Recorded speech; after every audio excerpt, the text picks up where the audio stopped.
Welcome to this tutorial on the AutomationEdge Surface Plugin, focusing on the Surface Actions plugin step, drag-drop action.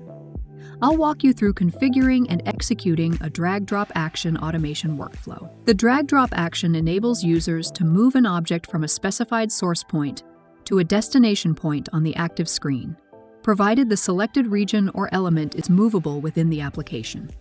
In the initial setup, open AutomationEdge Process Studio, open an existing Surface plugin workflow, or create a new one.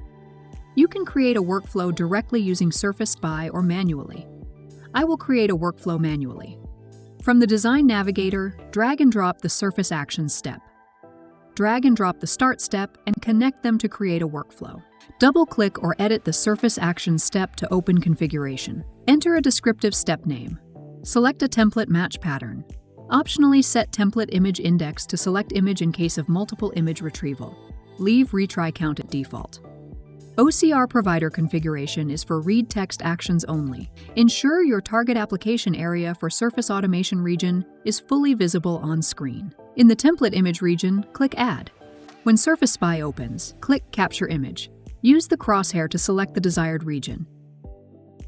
Keep default configurations on the right panel. Click OK. Close Surface SPI.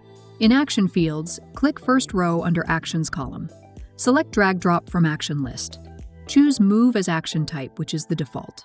To configure source and destination, click Select Image Bounds. In the Template Image window, click Select Source Bounds. Draw selection around Johnny Depp. Choose either Select Destination Bounds to select entire drop region or select Destination Point to click a specific drop point in a region. Click OK. Click the first column for Row 1 action to preview the drag-drop path. Configure the other settings. Set wait for time to 5 seconds for any delays.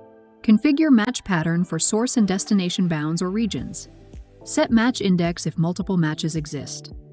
Add descriptive action information. As a pre-execution check, ensure target application is fully visible. Adjust window position if needed. Run the workflow. Watch as the step drags and drops Johnny Depp to the destination. Verify successful completion. Here are some tips for design and execution. Always verify window visibility before capture and execution. Choose appropriate wait times based on system performance. Use descriptive names for better workflow management. Test different match patterns if match accuracy needs improvement. Streamline your surface automation and AI and automation with AutomationEdge. Contact us today.